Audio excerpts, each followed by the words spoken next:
गुरु को निर्णय वही देना है जो शास्त्र कहते हैं, जिससे उसका कल्याण हो जाए। क्या? शिष्य का कर्तव्य है गुरु की सेवा करना,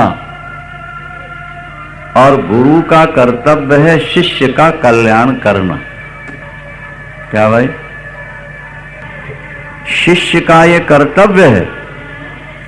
जैसे बेटी पैदा की तो पालना, पढ़ाना, शादी करना ये कर्तव्य है, लेकिन गुरु का भी कर्तव्य है कि जो शिष्य बन जाए उसको सही मार्ग में चलाना और ईश्वर से मिलाना, ये भी गुरु का कर्तव्य है। नहीं आई बात सुनो। आज अर्जुन भगवान कृष्ण का शिष्य बन रहा है कुरुक्षेत्र के मैदान में। वैसे पहले मित्र है, बहनोई है, सखा है, भाई है, लेकिन इस समय शिष्य बनने जा रहा है। सुभद्रा ब्याही है, इस दृष्टि से अर्जुन भगवान कृष्ण का बहनोई भी है। क्या? और कुंती और वसुदेव जी भाई बहन है, इस नाते से भाई भी है, और दोनों में मित्रता बहुत ज्यादा है, सखापन है। आज चौथा नाता जोड़ने जा रहा है। अर्जुन कहता है शिष्यस्ते हम, मैं आपका शिष्य हूं, मुझे सन्मार्ग दिखाइए, मैं आपकी शरण में आ गया हूं। शरणागत। शिष्यों को लाभ नहीं हो रहा तो श्रद्धा की कमी के कारण। क्या? शिष्य वो है जो गुरु के एक एक शब्द को हृदयंगम करे और उस पर चलने का प्रयास करे।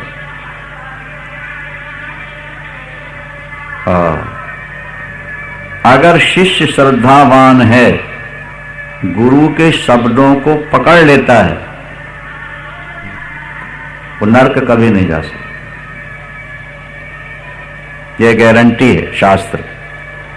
जो शिष्य गुरु के वचनों पर चल पड़ता है वो कभी नरक नहीं जा सकता, वो दिग्भ्रमित नहीं हो सकता। इसलिए शिष्य के मन में श्रद्धा होनी चाहिए। श्रद्धा वित्तो भूत्वा, वेद भगवान भी कहते हैं श्रद्धा रूपी धन लेके जाना गुरु के पास। समित पाणी श्रोत्रियम ब्रह्मनिष्ठम गुरु मेवाभिगच्छेत।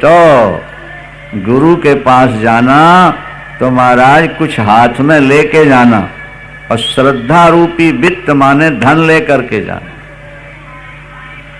जिस शिष्य के अंदर श्रद्धा नहीं, उसे ज्ञान की प्राप्ति नहीं हो सकते। याद रख लें।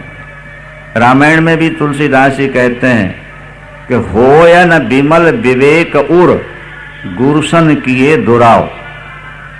जिस व्यक्ति शिष्य के मन में गुरु के प्रति कपट भाव है, ऊपर से कुछ अंदर से कुछ, ऐसे शिष्य को ज्ञान नहीं मिल सकता। जो शिष्य गुरु की बात नहीं मानता, उस शिष्य को कभी ज्ञान नहीं हो सकता। या ध्यान। होयन विमल विवेक उर गुरुसन किए दुराव, छुपाओ, कपट। गुरु और शिष्य का नाता आत्मा से आत्मा का नाता है,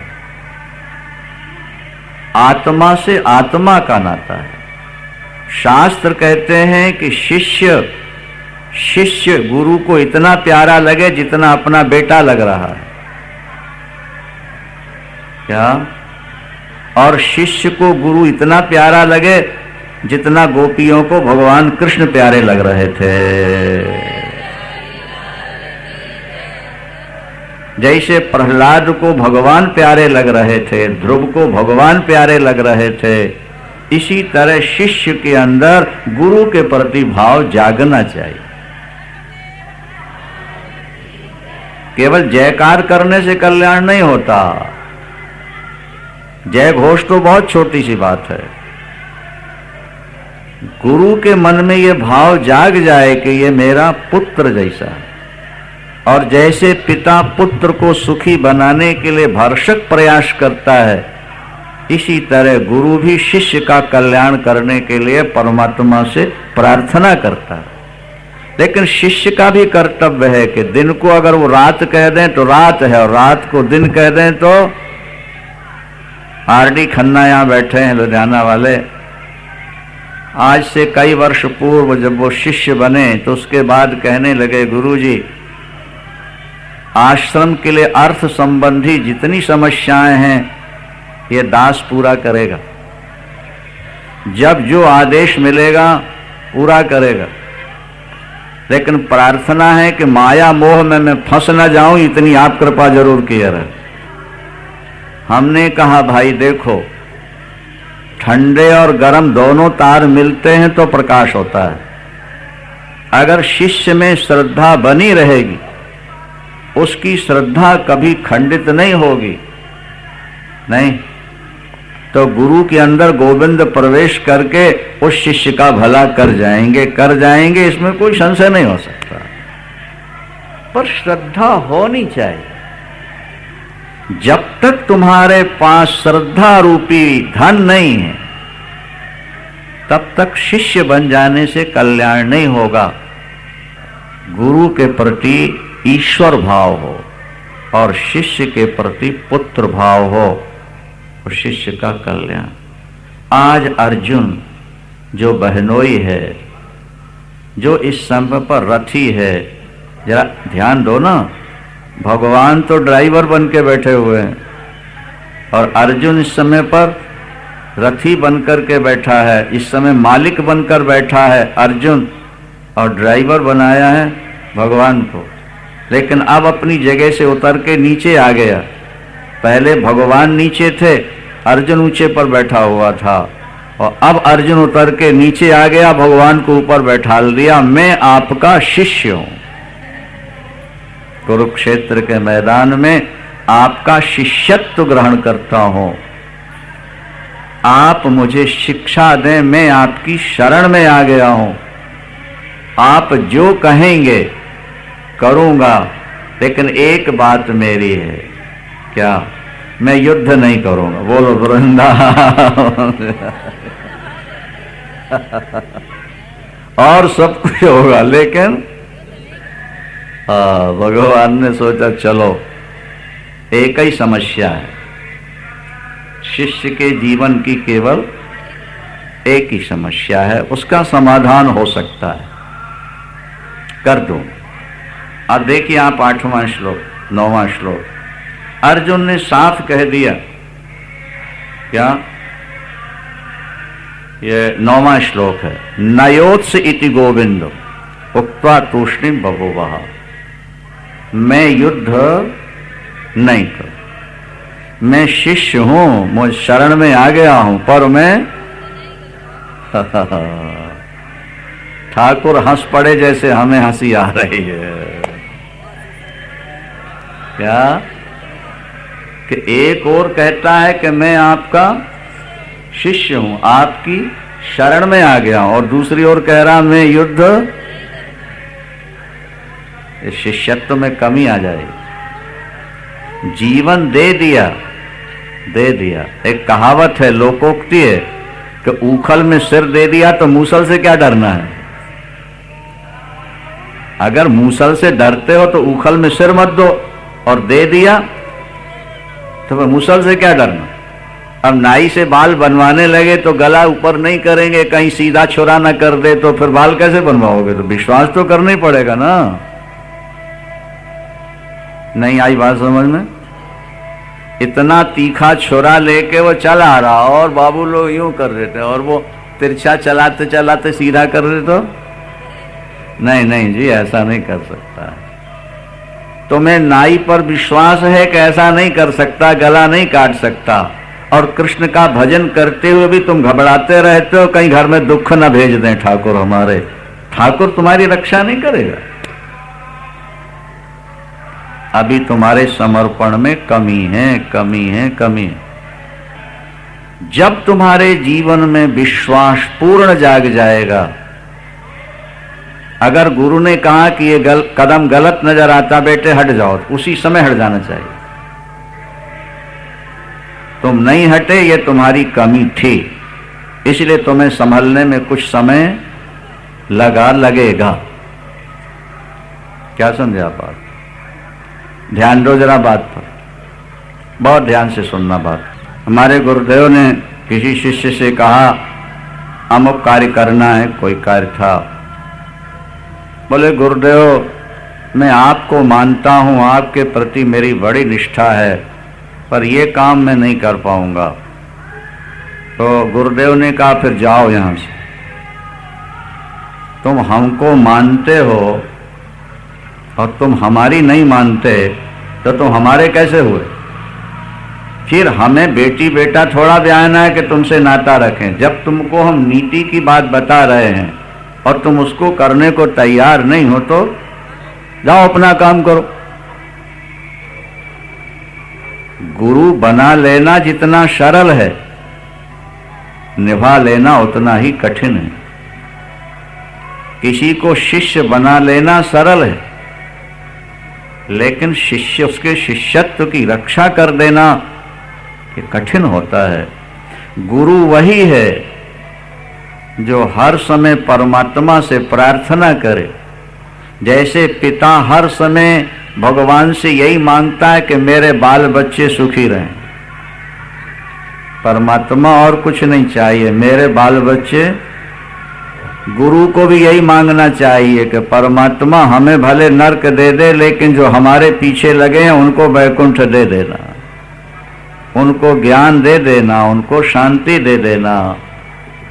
वही गुरु सही अर्थों में गुरु है, जो अपने को नरक में धकेलने को तैयार हो जाए अपने शिष्य को स्वर्ग भेजने के लिए। लेकिन शिष्य वही जो गुरु की आज्ञा का, बोलो भाई, पालन करने वाला। अब आगे ध्यान दीजिए आप। जब अर्जुन ने कहा कि मैं आपका शिष्य हूं, आपकी शरणागत हो गया, धर्म का निर्णय नहीं कर पा रहा, मेरा स्वभाव बदल गया, पर अगले शब्द में कह दिया मैं युद्ध नहीं करूंगा। अरे बाबा, जब तू निर्णय नहीं कर पा रहा तो ये कहना चाहिए कि जो आपका निर्णय होगा उसको मैं मानूंगा। एक और कह रहा है कि मैं स्वयं निर्णय नहीं कर पा रहा, मेरा स्वभाव बदल गया है, पर मैं आपका शिष्य बन गया, शरण में आ गया, मुझे संभाल लो। चरण पकड़ लिए, हाथ जोड़ लिए, पर मैं युद्ध नहीं करूंगा। तो भगवान ने सोचा चलो ठीक है, अभी इसकी बुद्धि में मोह आ गया है, इसीलिए थोड़ा सा अपने कर्तव्य से विमुख हो रहा है। उस मोह की जड़ों को काट दें तो ये स्वस्थ हो जाएगा। देखो इस श्लोक का ध्यान रखना, 9वें श्लोक में कह दिया इसने कि मैं युद्ध नहीं करूंगा, और आगे आप चलोगे 18वें अध्याय के अंतिम प्रकरण में 72वें 73वें श्लोक में क्या कहेगा? नष्टो मोहा, मेरा मोह स्मृतिर्लब्धा तत्प्रसादान मयाच्युतो स्थितोष्मि गत संदेहा करिष्ये वचनं तव। मेरे संदेह निवृत्त हो गए, अब मैं आपकी आज्ञा का पालन करूं।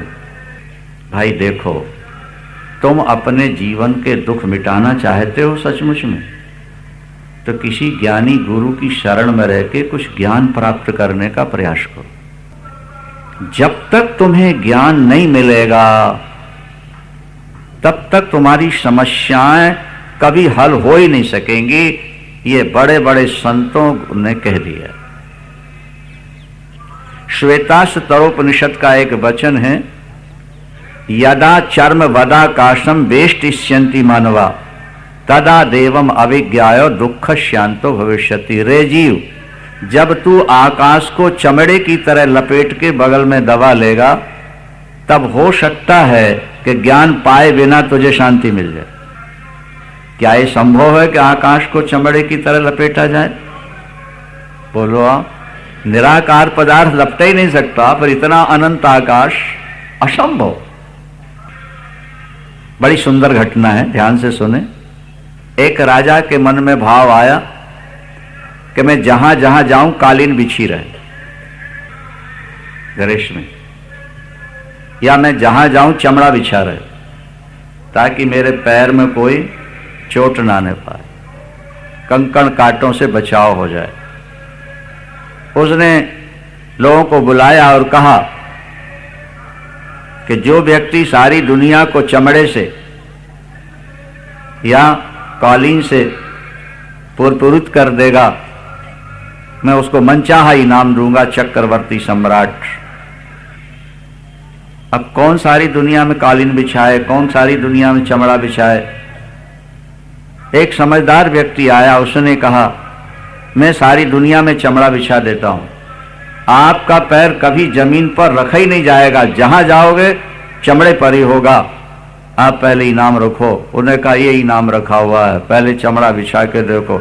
बढ़िया जूतियां बना के ले आया बनवा के, बोले सरकार इनको पहन लो, जहां पैर रखोगे चमड़ी पर रहेगा, जमीन पर कभी पैर नहीं जाएगा आपका। बोलिए वृंदावन। सारी दुनिया में चमड़ा बिछाने के बजाय पैर में चमड़ा पहन लिया जाए तो जमीन पर पैर नहीं जाएगा। इसी तरह घर की एक एक समस्या को सुलझाने के बजाय मोह रूपी समस्या बैठ के गुरु से सुलझा लो, दुनिया की सारी समस्याएं अपने आप हल हो जाएंगी।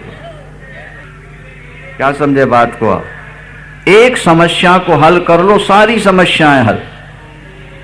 तुलसीदास जी रामायण में लिखते हैं, रात्रि आती है, देशवासी रात्रि मिटाने के लिए, अंधकार मिटाने के लिए लाखों बत्तियां जलाते हैं, दीपक जलाते हैं, ट्यूबलाइटें आज जल रही हैं, बल्ब जल रहे हैं, तारागण करोड़ों उदित हो गए हैं, पूरा चांद भी निकल आया है, फिर भी पूरी रात्रि निवृत्त नहीं हुई। सारे पर्वतों में आग लगा दो, अंधकार नहीं मिटता पूरा पूरा, कहीं ना कहीं अंधकार बना रह जाता है।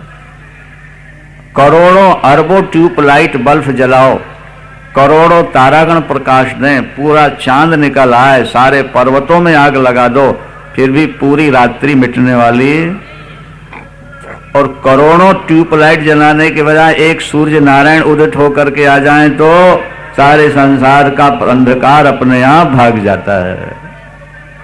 अरे जीव, तू अपने जीवन की समस्याएं सुलझाने के लिए लाखों उपाय करता है और फिर भी तेरे जीवन की समस्याएं उलझी की उलझी पड़ी हैं। अगर तू एक समस्या सुलझा ले तो सारी समस्याएं सुलझ जाएंगी, तेरे अंदर ज्ञान जागृत हो जाए, तेरा मोह निवृत्त हो जाए, फिर तेरे जीवन में कोई समस्या रह ही नहीं जाए। लेकिन ज्ञान मिलेगा गुरु से, और गुरु वो जो शास्त्र का ज्ञाता और तपस्वी हो, और शिष्य वो जिसके मन में गुरु के प्रति अटूट श्रद्धा हो। गुरु के प्रति मन में कभी न टूटने वाली श्रद्धा। संत एकनाथ महाराष्ट्र में हुए महाराज, उन्होंने किसी राजा के मंत्री को गुरु बनाया, वो बड़े ज्ञानी थे, और उनको काम सौंप दिया एकनाथ को मंत्री जी ने कि रोकड़ हिसाब लगाया करो। वो रोकड़ हिसाब लगा नहीं, रोकड़ बनाते हैं ना, खाता, पैसा जमा करना और हिसाब। बड़े ज्ञानी शिष्य थे वो एकनाथ। एक गुरु बना लिया और गुरु कह रहे हैं कि पैसों का हिसाब किताब ठीक करो। बेचारे रात को 10-10 बजे तक वो पैसों का हिसाब लगाना, लिखना, फिर टोटल करना, जैसे बैंक वाले बंद करने से पहले। उन्होंने कभी नहीं सोचा कि मैंने गुरु बनाया था ज्ञान लेने के लिए और इन्होंने मुझको रोकड़ का काम दे दिया। एक दिन 12 बजे रात को उठे तो देखा दीपक टिमटिमा रहा है, रोशनदान से लाइट आ रही है। रोशनदान से झांक के देखा तो कागज और पैसे मिला रहे थे। दृष्टि पड़ते ही बुद्धि निर्मल हुई।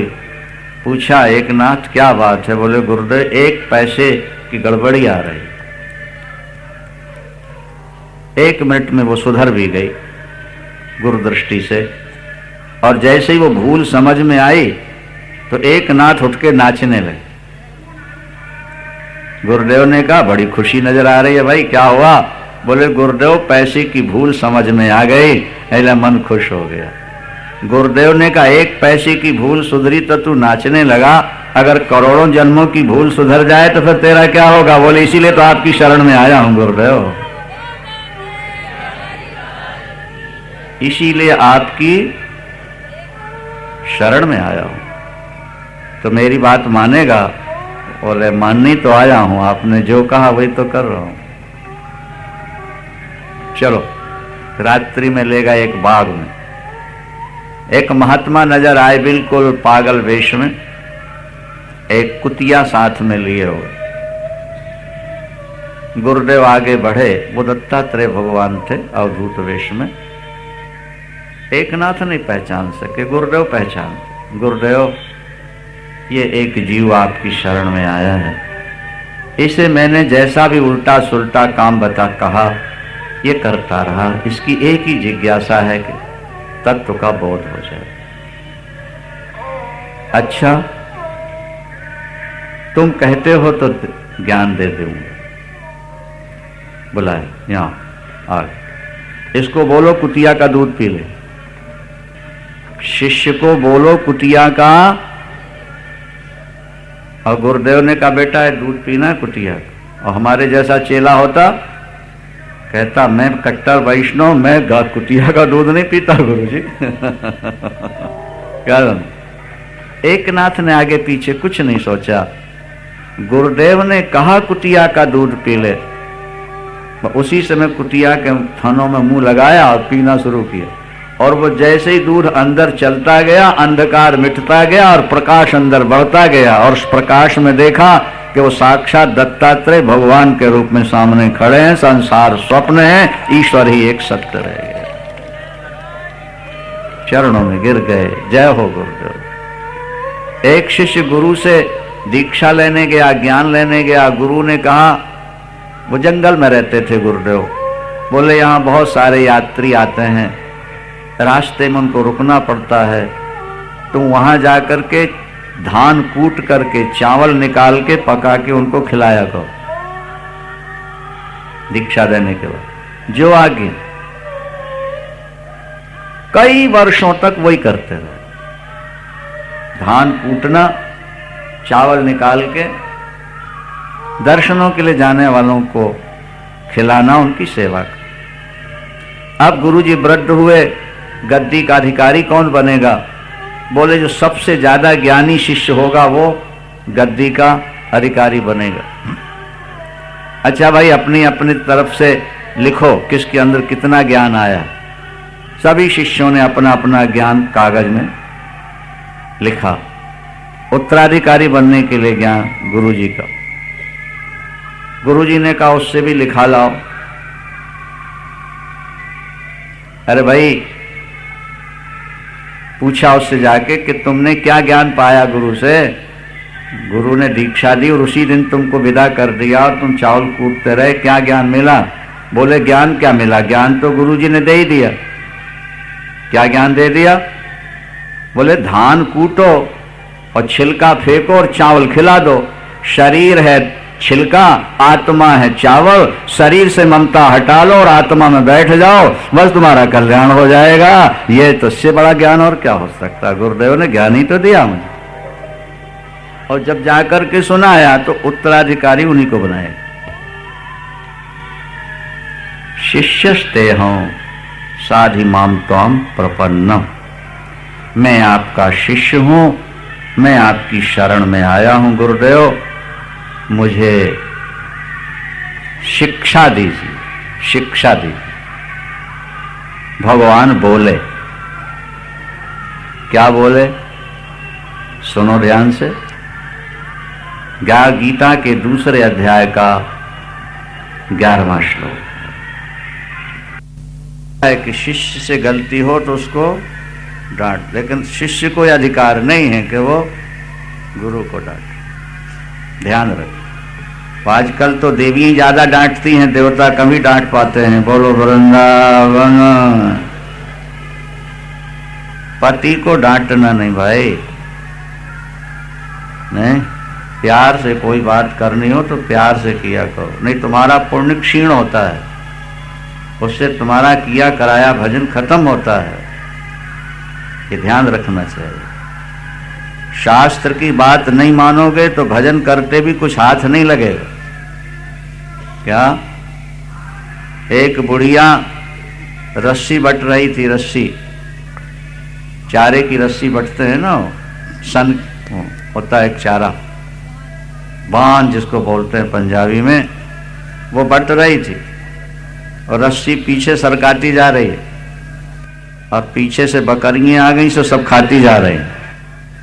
और जब वो दिन भर बांध बंद के शाम को लपेटने लगी तो हाथ कुछ नहीं लगा, बकरियां सब खा चुकी थी। जो मर्यादा का पालन नहीं करेगा वो भजन करता रहे तब भी उसको विशेष लाभ नहीं होगा, ये शास्त्र कहता है। क्या? जिसने गुरु से कपट किया उसको ज्ञान समझ में तो आएगा पर अंदर टिकेगा नहीं। अब देखो भगवान ने पहले ही अर्जुन को डांट दिया, अशोच्यानन्व शोचस्त्वम। क्या? तू बातें तो पंडितों जैसी करता है और काम मूर्खों वाला कर रहा है। अशोच्यानन्व शोचस्त्वम, तू अशोच का सोच करता है और बातें पंडितों जैसी बघार रहा है। ये तेरे मूर्ख के लक्षण। माथा झन्ना गया अर्जुन का, अच्छे गुरु बनाए पहले ही मूर्ख की डिग्री दे रहे हो। अगर तू पंडितों जैसी बात करता है तो कर्म भी तो पंडितों जैसे होना चाहिए। तो गुरुदेव बताइए पंडितों का लक्षण क्या होता है? बोले जो मर चुके हैं और जो मरने वाले हैं पंडित उनके लिए शोक नहीं किया करता। बोलो वृंदावन। जो मर चुके हैं या जो मरने वाले हैं, पंडित शब्द का अर्थ समझते हैं आप लोग? नहीं समझते, नहीं मालूम। पंडा नाम है बुद्धि का, संस्कृत में पंडा बुद्धि का। वो जिसके अंदर निवास करे उसको पंडित कहते हैं। और जिसके पास निर्मल बुद्धि है वो मरे हुओं को या मरने वालों के लिए कभी सोच नहीं करता। अच्छा ये बताओ सज्जनों, कोई व्यक्ति हाथ उठाएगा कि भूत हमारे ऊपर चिपट जाए? हम चाहते हैं? हम चाहते हैं कि भूत हमारे सिर पर सवार हो जाए। ऐसा कोई व्यक्ति यहाँ बैठा है? और मालूम है जो बीता हुआ समय होता है उसको भूतकाल कहते हैं। बोलो वृंदावन। जो बीता हुआ समय है उसका नाम क्या है? बोलो। और बीती घटना को याद किया तो भूत सिर पर सवार हो गया कि नहीं हुआ? एक तरफ तुम भूत को अपने सिर पर नहीं आने देना चाहते और दूसरी तरफ तुम सदा भूतों का चिंतन करते हो। जो बीती हुई घटना को याद कर रहा है वो भूत का चिंतन कर रहा है, और जो सदा भूत का चिंतन करेगा उसके सिर पर भूत ही सवार रहेंगे, मर के भूत ही बनेगा। बोल दो वृंदावन। इसलिए जो हमसे बिछुड़ गए अब वो दोबारा मिलने वाले नहीं हैं, और जो आज हमारे सगे बने बैठे हैं ये भी थोड़े दिन के बाद हमसे बिछुड़ने वाले हैं। हम लाख कोशिश करें तब भी ये जुड़ के नहीं रहेंगे हमसे। माली आवत देख के कलियां करें पुकार, और फूली फूली चुन लई कल हमारी बार। बाग में माली ने प्रवेश किया तो कलियां जो होती हैं ना, अधखिले फूल, वो रो रहे थे। क्यों? बोले आज तो फूले हुए तोड़ेगा और कल हमें तोड़ेगा। जो मर गए वो तो गए, वो तुम्हें दोबारा मिलने वाले नहीं हैं, और जो तुम्हारे अपने बन के जी रहे हैं वो भी थोड़े दिन के बाद भूत बनने वाले हैं, भूतकाल के विषय बन जाएंगे, वो भी जाएंगे। बुद्धिमान व्यक्ति वो है अर्जुन कि जो मरे हुए लोगों का कभी स्मरण नहीं करता। उनके लिए रोना नहीं। ये अच्छू राम बैठे यहाँ, एक बड़ी अच्छी बात सुनाई। इनका नाम अच्छू राम है, अच्छे राम। इन्होंने सुनाया कि कोई हिंदू पठान के यहाँ कुछ कर्ज लेने गया, तो पठान ने चांदी के रुपए गुत्थी में रख करके थैली में हिंदू को दिया, और इतने में सामने से देखा कि एक व्यक्ति 4 के कांधे पर लेटा हुआ जा रहा है, श्मशान जा रहा। पूछने पर पता लगा कि अमुक व्यक्ति है, जवान मरा है, उसको ले जा रहे हैं। तो बोले कि ये पठान लोग रोते क्यों नहीं? अपने यहाँ तो रोते हैं ना, पठानों में रोते हैं। तो बोले ये लोग रो क्यों नहीं रहे, ये बिछुड़ गया? तो बोले हम लोग ये मानते हैं कि जिसकी वस्तु थी वो ले गया, तो जिसकी वस्तु वो ले गया तो अब रोने का क्या मतलब? अरे बोले हमारे यहाँ तो सिर पीट पीट करके, छाती पीट के लहू लुहान कर देते हैं, सिर को छाती को, रोते रहते हैं, हाय मर गया मर गया। तो पठान ने कहा जरा गुत्थी मेरे को देना हिंदू से। तो जैसे गुत्थी उसने ली, छीन करके अपनी पेटी में डाल दिया। बोले जाओ तुमको रुपया नहीं देंगे हम। क्यों नहीं दोगे? बोले जब भगवान की दी चीज लौटाने में रोते हो तो हमारा रुपया लौटाने में भी रोगे, हम तुमको नहीं देते। जब तुम ईश्वर की दी हुई चीज ईश्वर को लौटाने में, तो हमारी दी हुई चीज तुम लौटाने में फिर तो गम नहीं कर जाओगे, खत्म ही कर जाओगे, तुम फिर दोगे नहीं भैया, हम तुम्हें रुपए नहीं देते। कितनी बढ़िया बात। दुनिया में जो आया है ईश्वर के यहां से आया है, और जो जा रहा है उसी के यहां जा रहा है। उसकी अमानत हमें कुछ दिन के लिए मिली थी, जिसका समय पूरा हुआ वो गया। अर्जुन, इससे पहले अरबों खरबों लोग मर चुके हैं, शरीर छोड़ चुके हैं, और जो आज हैं वो कल परसों उनका भी शरीर छूटेगा। जो मर गए उनके लिए रोना नहीं, उनको भूल जाओ। गरुड़ पुराण में, स्कंद पुराण में लिखा है कि जो व्यक्ति मृतात्मा के नाम से रोते हैं, वही आंसू पानी बन करके गरम गरम उनको पीना पड़ता है मृतात्माओं। जो रोते रोते कफ फेंकते हैं, खांसते हैं, नाक गिरती है, बोले सब मृतात्मा को खाना पड़ता है। मृतात्मा के नाम से रोने का मतलब आप मृतात्मा का भला नहीं सोचते, आप अपने दिल के छाले फोड़ते रहते हो। आपको मरने वाले की चिंता नहीं कि वो कहां गया, आपको चिंता सिर्फ यह है कि हमारा सुख छिन गया। जोर से बोल दो वृंदावन। कोई व्यक्ति मरने वाले के लिए नहीं रोता, अपने सुख के लिए व्यक्ति रोता है। महाराज दशरथ की मृत्यु हुई, चित्रकूट गए अयोध्यावासी, पीछे से जनकपुरवासी आ गए। माता सुनैना कौशल्या जी से मिलने आई, 2 आंसू बहा दिए। कैकेयी ने क्या किया, महाराज का असमय में निधन हो गया। कौशल्या जी ने कहा इस बात को अब भूलना है। यद्यपि मेरा ये कुछ कहना अनुचित है, कौशल्या जी कहती, फिर भी इस बात को भूलना अच्छा है। रावुर जियव मरण उर आनी, सोचिए सखी लखी निज हित हानि।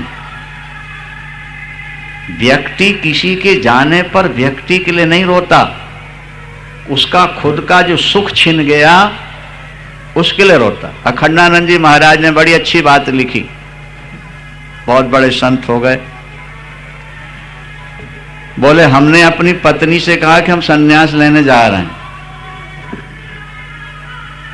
तो पत्नी के मुख से निकला कि मेरा क्या होगा। तो बोले मैंने सोचा कि देखो मैं घर से जा रहा हूं, तो ये नहीं पूछा कि आपको रोटी कहाँ मिलेगी, बिस्तर कहाँ मिलेगी, आप कैसे रहोगे, ये कुछ नहीं कहा, सीधा ही बोल पड़ी कि मेरा क्या होगा। इसका मतलब कि अपने सुख के लिए हम बेचैन होते हैं, दूसरे की सुख की हमको परवाह। ऐसी स्वार्थी दुनिया से क्या नाता जोड़ के रखना। गतासून अगताशुश्चो नान शोचन्ति पंडिता। पंडित वो है कि जो जा चुके उनको भूल के भगवान का भजन करे। पंडित वो है कि जो आगे बिछुड़ने वाले हैं उनसे भी पहले ही से मन मोड़ ले। जो बिछुड़ने वाला है उससे मन पहले से मोड़ना प्रारंभ कर दे, वो पंडित होता है। देखो पार्थ, ऐसा नहीं है कि पहले हम तुम और ये नहीं थे, और ऐसा भी नहीं है कि आगे हम तुम और ये नहीं रहेंगे। हम तुम और ये सब पहले भी थे, हम तुम और ये सब आगे भी रहेंगे, क्योंकि आत्मा की मृत्यु होती नहीं। आत्मा पहले भी थी, आज है और आगे भी रहेगी। घड़ा बनता है तो घटाकाश कहलाता है, उसके अंदर का आकाश घटाकाश कहलाता है। घट फूटता है, आकाश पहले भी था, घट बनने पर घटाकाश के रूप में भी है, और घट फूटने के बाद महाकाश के साथ मिलकर वो एक भी है। घट फूटता है, घट बनता है, आकाश नहीं फूटता, आकाश नहीं बनता। वह आकाश तो नित्य तत्व है। भगवान कृष्ण कहते हैं 13वें श्लोक को ध्यान से सुन लो और पढ़ लो। देहिनोस्मिन् यथा देहे कौमारम यौवनम जरा तथा देहांतर प्राप्तिर्धीरस्तत्र न मुह्यति। अर्जुन, इसी जीवन में 2 शरीर तो व्यक्ति के बदल गए। बचपना बदल गया, आत्मा नहीं बदली, और जवान की जवानी बदल गई, बुढ़ापा आ गया, लेकिन आत्मा नहीं बदली। जब बचपना बदल गया, आत्मा नहीं बदली, और जवानी बदल गई, आत्मा नहीं बदली, तो बुढ़ापा बदलने से आत्मा कैसे बदल जाएगी? बचपना मरा, आत्मा नहीं मरी, और जवानी मर गई, आत्मा नहीं मरी, तो बुढ़ापा मरने पर आत्मा कैसे मरेगी? इसी जीवन में 2 शरीर बदल गए। बचपना बदल गया तब तो जवानी मिली, और जवानी बदल गई। बोलो भाई, जवानी मरी तब तो बुढ़ापा आया। तो 2 शरीर तो यहीं मर गए, हम नहीं मरे, तो तीसरा शरीर मर जाएगा तो हम कैसे मरेंगे? हंडी के 2 चावल पक गए, माने सारे पक गए। जब 2 शरीर गए और हम नहीं गए, तो तीसरा भी जाएगा तो हम कहां जाएंगे? वो धीर वीर समझदार व्यक्ति है जो शरीर के बदलने पर शोक नहीं करता। शरीर के बदलने पर शोक नहीं करता। धीरस्तत्र न मुह्यति। भागवत में लिखा यश स्नेह प्रतिक्रिया, इसका दूसरा कोई उपाय है ही नहीं। कोई व्यक्ति मर गया, उसके शरीर को जला दिया, उसकी हड्डियों को गंगा में बहा दिया, अब तुम सारी जिंदगी उसके लिए रोते रहो, वो शरीर दोबारा मिलने वाला नहीं है। समय क्यों खराब करते हो? वैसे तो तुम बड़े समझदार हो। कोई पड़ोसी कहे कि 1 घंटे के लिए हमारे साथ चलो, तो कहोगे इसमें हमें क्या मिलेगा? बोलो, ठीक है? अरे भाई हमारे साथ थोड़ा अंबाला चले चलो, तो कुरुक्षेत्र वाले कहेंगे हम क्या मिलेगा? क्योंकि व्यक्ति तो वही काम करता जिसमें कुछ मिले। तो हम ये कहते हैं कि जो मर गए उनके लिए जो तुम जिंदगी भर से रो रहे हो, तुम्हें मिला क्या? मिला कुछ नहीं, लेकिन फिर भी तुम रोए जा रहे हो। भगवान कृष्ण कहते हैं धीरस्तत्र न मुह्यति। समझदार व्यक्ति मोहित नहीं होता इस विषय में। वही समझदार है जो शरीर के छूटने पर भी, अपने प्यारे के छूटने पर भी न्यूट्रल बन के जीता है। न्यूट्रल जीता है। ज्ञान उसी के अंदर आया हुआ है। किसके? जो प्रिय के वियोग में दुखी नहीं होता और जीवन में अप्रिय घटना के आने पर नर्वस नहीं होता। ऐसा वही व्यक्ति जी सकता है जिसने अपनी आत्मा को ठीक ठीक पहचान लिया है।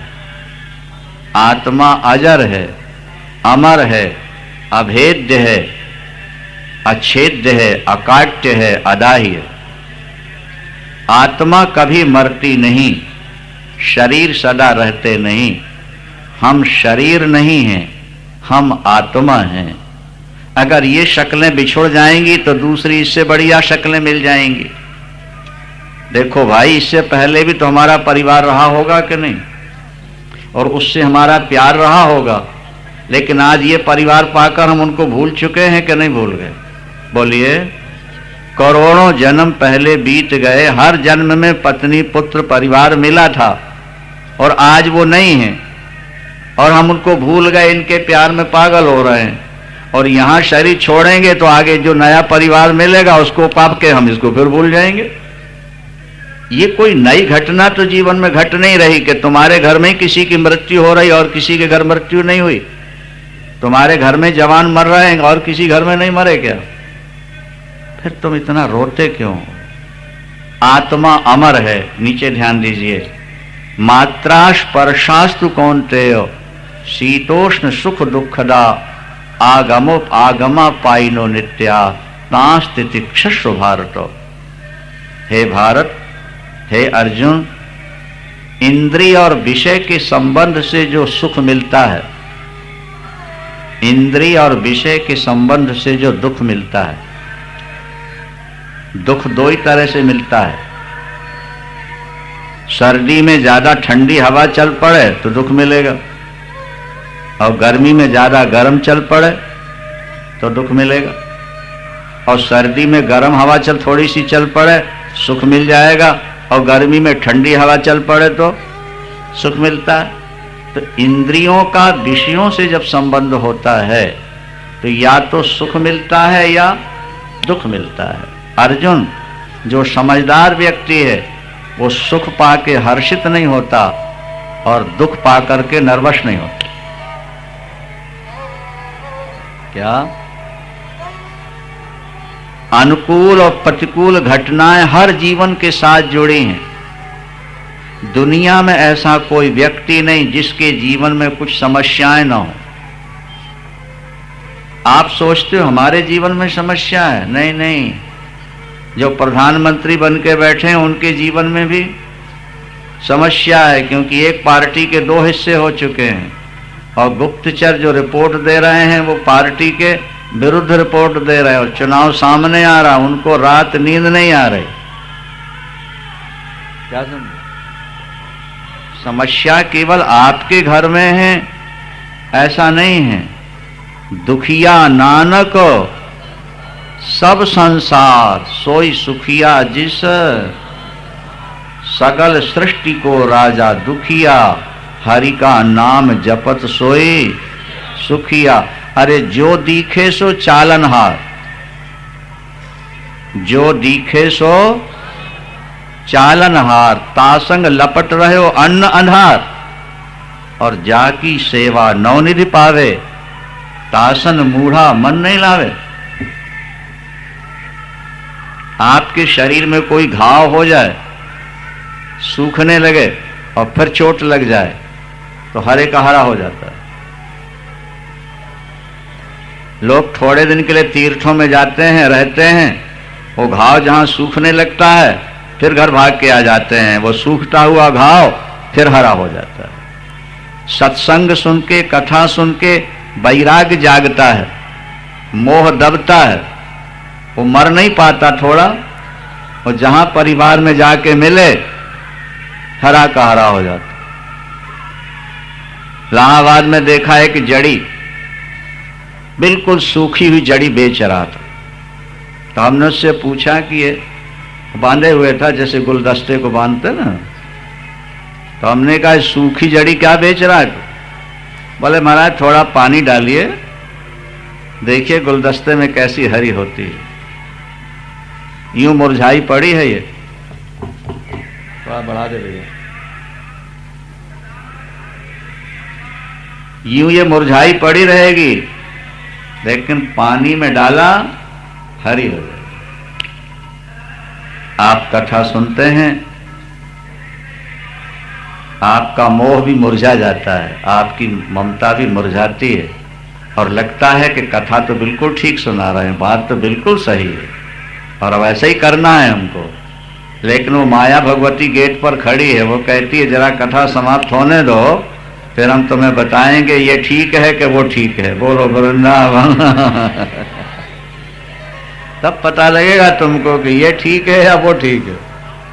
कि जब तक सुनते रहो, इसलिए भी कहीं हमने सुनाया लोगों को बात बड़ी जची। हमने कहा भाई अगर दीपक अखंड जलते देखना है, उसमें तेल डालते रहना, घी डालते रहना, हवा से बचाते रहना। दीपक हमेशा जलते देखना हो तो दो काम करना है, एक तो उसमें तेल डालते रहना और दूसरे हवा से बचाए रहना। आप भी अपने वैराग्य की ज्योति, ज्ञान की ज्योति हमेशा जला के रखना चाहते हो तो सत्संग का तेल डालते रहना क्या, और कुसंग की हवा से इसको बचाए रहना। बोलो वृंदावन। सत्संग का तेल डालना और कुसंग की हवा से बचा। जीवन तुम्हारा महान बन जाएगा इस कुरुक्षेत्र के मैदान में, जिसका नाम धर्म क्षेत्र है। कल हमने आपसे कहा था कि धर्म भूमि में आके एक अणु भी पाप कर लो तो पहाड़ हो जाता है, और अणु जैसा पुण्य कर लो तो भी वो पहाड़ हो। ये धर्म क्षेत्र है, और इस मैदान में खड़े होकर भुजा उठा के भगवान कृष्ण ने प्रतिज्ञा की, न मे भक्ता प्रणश्यति, मेरे भक्त का नाश नहीं हो सकता था। मेरे भक्त की नौका कभी मझधार में डूब नहीं सकती। अर्जुन, जो मेरा बन के जिएगा, जो मेरी आज्ञा का पालन करेगा, मैं सब कुछ उसे दूं। महाभारत में लिखा है कि अर्जुन की रक्षा के लिए शरीर के टुकड़े टुकड़े करना पड़े तो कृष्ण अपने शरीर के टुकड़े टुकड़े कर देंगे, लेकिन अपने भक्त अर्जुन का बाल बांका नहीं होने देंगे।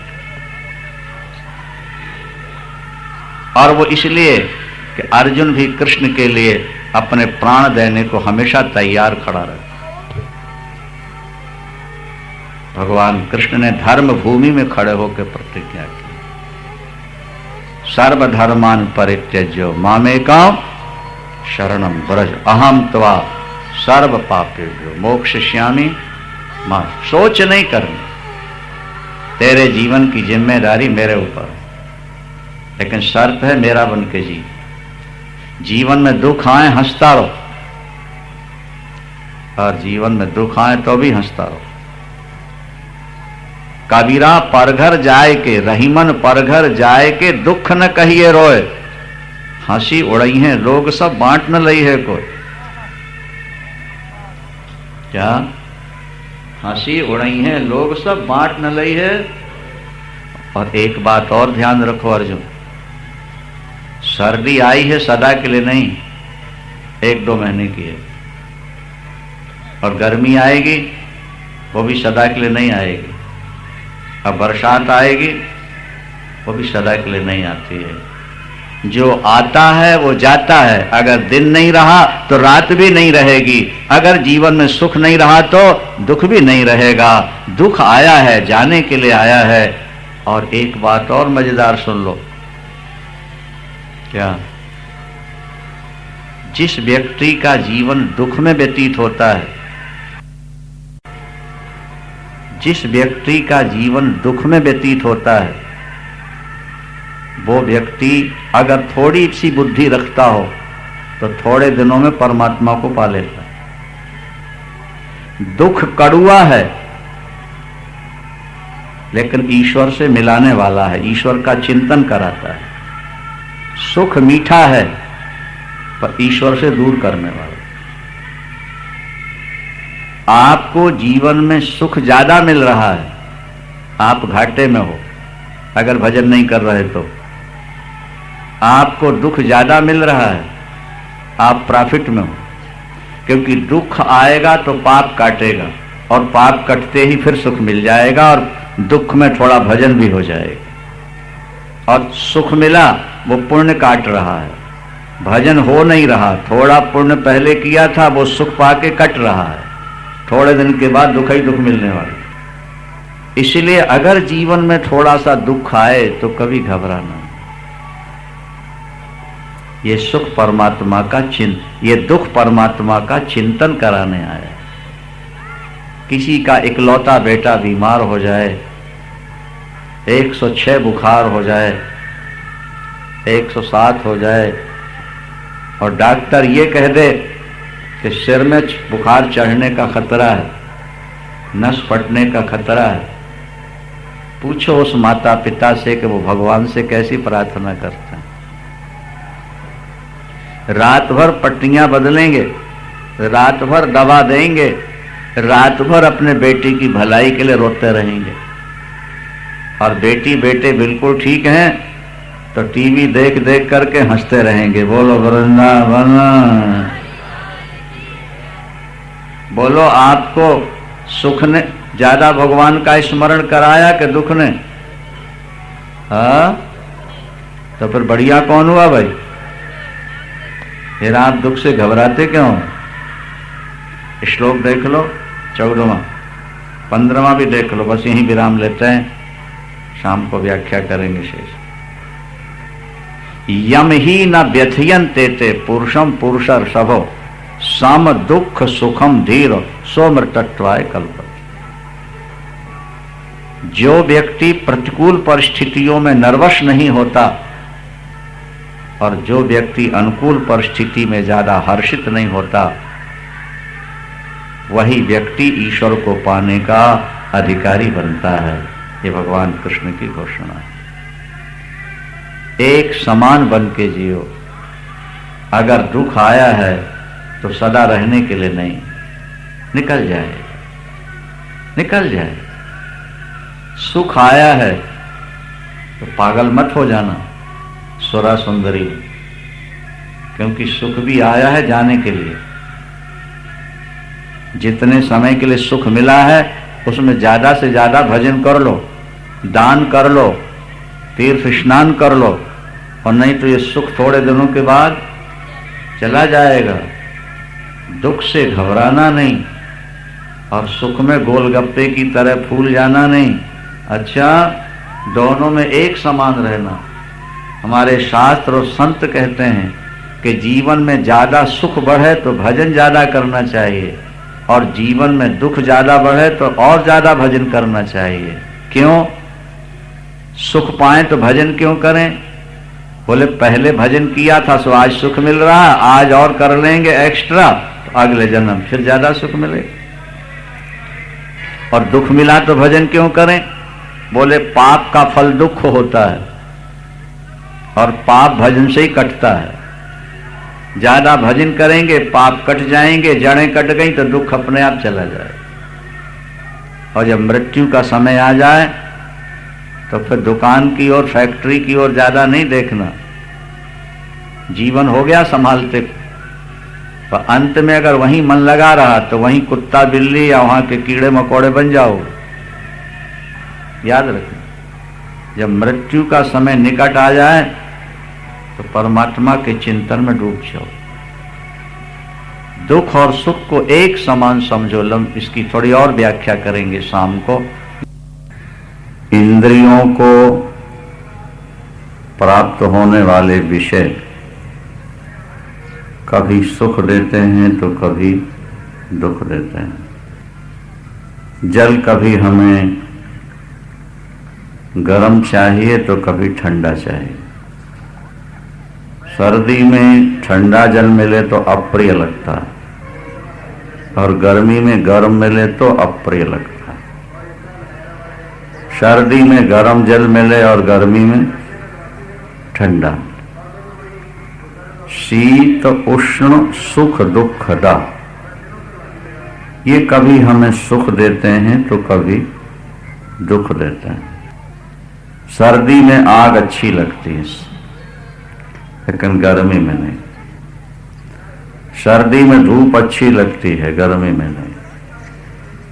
इंद्रियों से विषयों का संबंध होने पर विषय कभी हमको अनुकूल पड़ते हैं और कभी प्रतिकूल पड़ते हैं।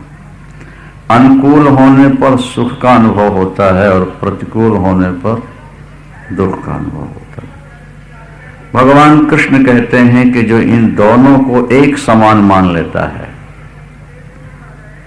इनसे व्यथित नहीं होता, क्या अनबैलेंस नहीं होता, वो ईश्वर को पाने का अधिकारी बन जाता है। विषमता का नाम ही सृष्टि है और समता का नाम प्रलय है। हमारे जीवन में अनुकूलता ही अनुकूलता बनी रहे, यदि आप ऐसा सोचते हैं तो शायद आप कभी सुखी नहीं रह सकेंगे। हमें ये विचार करना है कि हमारी आत्मा का स्वरूप क्या है। सृष्टि में विषमता तो बनी ही रहेगी। एक व्यक्ति शिकार खेलने गया, वापिस लौट रहा है, घोड़ा उसका प्यासा है, रहट चल रही थी, पानी की चलती थी पहले नहीं, उसमें आवाज होती थी। जब वो चलती है तो पानी निकलता है, वो पीपे जैसे लगे रहते हैं ना, छोटे छोटे पीपे बंधे रहते हैं, पंजाब में ज्यादा उसका प्रचलन है, तो उसमें आवाज होती है चूं चर की। घोड़ा उसको देख के बिदकता है, बिचकता है, भागता है। जरा रहट बंद कर दे भाई, पानी बंद हो जाता है। चला दे जरा, चलाया तो वो भागता, क्योंकि चलाएंगे नहीं तो पानी नहीं निकलेगा, और चलाएंगे तो आवाज आती है। अब आवाज को सहन करके घोड़ा पानी पी सकता है तब तो तृप्त हो जाएगा, और नहीं पीता है प्यासा रह जाएगा। जीवन का यही एक द्वंद्व है। एक व्यक्ति समुद्र के किनारे पहुंचा स्नान करने के लिए। प्रथम बार उसने समुद्र देखा, समुद्र का महात्म सुना था कि समुद्र तीर्थों का राजा है, सभी तीर्थ नदियां समुद्र में मिलते हैं, स्नान करने से पुण्य होता है। अच्छा, उसने देखा तरंगें उठ रही, किनारे बैठ गया, सोचता है तरंगें जब बंद हो जाएंगी तो मैं स्नान करूं। 2, 4, 6 घंटे बैठा रहा। दर्शक ने पूछा, भाई तुम काफी देर से यहां के बैठे हो, क्या बात? बोले स्नान करने आया था, तरंगें उठ रही हैं, सोचा ये बंद हो जाए तो स्नान कर। उसने कहा इस समुद्र जब से बना है और जब तक रहेगा तरंगें बराबर उठती रहेंगी, एक के बाद एक तरंग आती रहेगी। तरंगों में ही स्नान कर ले तो कर ले, अगर ये इंतजार करेगा कि तरंगें मिट जाएं तब स्नान करूं तो स्नान नहीं हो पाएगा। बस यही हमारा आपका जीवन है। तरंग एक के बाद एक आती है। मानसरोवर की यात्रा जो लोग करते हैं, गोस्वामी तुलसीदास जी ने बड़ा सुंदर वर्णन किया। आजकल तो मील के पत्थर गड़ गए, जगह जगह बोर्ड लगे हैं, इतनी दूरी इतनी दूरी। प्राचीन काल में वो सब नहीं था। एक पहाड़ी दिखती है, व्यक्ति सोचता है इसको पार करेंगे तो आगे मानसरोवर मिल जाएगा। बड़ी कठिनाई से वो शिखर पार करता है, लेकिन शिखर पर पहुंचते उससे ऊंचा शिखर फिर दिखाई दे रहा है। अब इतनी दूर से आया है, वापस जाए तो लोग क्या कहेंगे? और एक ही पहाड़ी चढ़ करके थकावट हो रही है। सोचता है चलो एक और पार कर लो, शायद इसके बाद मानसरोवर मिल जाए। जैसे तैसे कोशिश करके वो दूसरी पहाड़ी चढ़ता है, तीसरी सामने उससे भी ऊंची नजर आती है। गोस्वामी तुलसीदास जी लिखते हैं कि गृहस्थ जीवन मानसरोवर की यात्रा। जीवन में एक समस्या आकर खड़ी हो जाती है, गृहस्थ सोचता है जैसे तैसे ये समस्या हल हो जाए फिर मैं भगवत भजन करूंगा। वो समस्या अभी हल पूरी नहीं हो पाई कि दूसरी समस्या फिर खड़ी हो जाती है।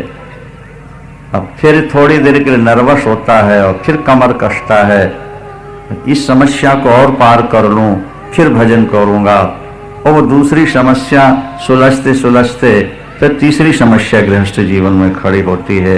गृह कारज नाना जंजाला, तेई अति दुर्गम शैल विशाल। गृहस्थ जीवन कुछ ऐसा है कि जहां व्यक्ति कभी समस्याओं से मुक्त नहीं रहता, कोई ना कोई समस्या हर जीवन के साथ जुड़ी रहती है।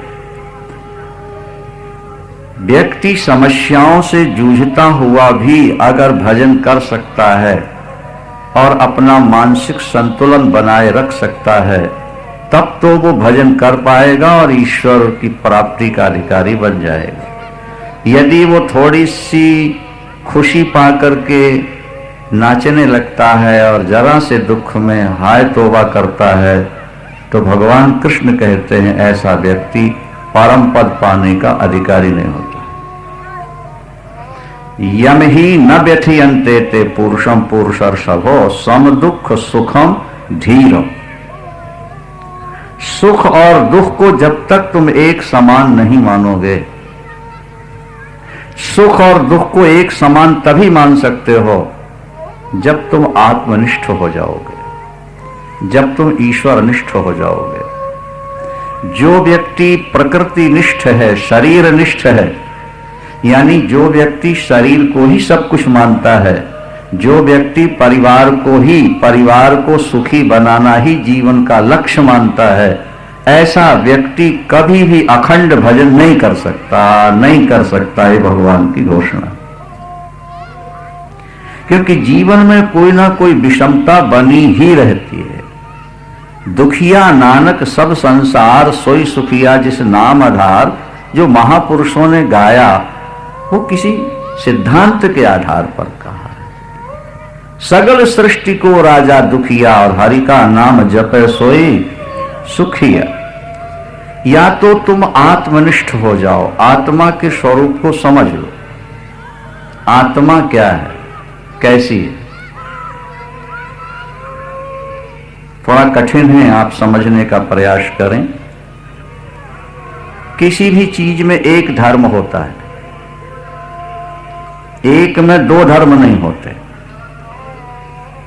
जैसे पानी अगर ठंडा है तो गर्म नहीं, और गर्म है तो अग्नि का धर्म है गर्माहट, तो पानी का धर्म है ठंडा। ठीक है, तो आत्मा का धर्म क्या है? हाँ, सुख है, ऐसा मानते हैं आप? अगर आप ये मानते हैं कि आत्मा का धर्म सुख है, आत्मा सुखी है, तो शरीर को दुख अगर होता है तो होता रहे, क्योंकि शरीर तो हम हैं नहीं, हम तो आत्मा हैं, तो हमारे अंदर दुख कहां से आए? अगर आप आत्मा को दुखी मानते हो कि हमारी आत्मा दुखी है, इसका स्वभाव ही दुख है, तो ये सुखी कभी हो ही नहीं सकती। कोयला अगर काला है तो सफेद हो ही नहीं सकता।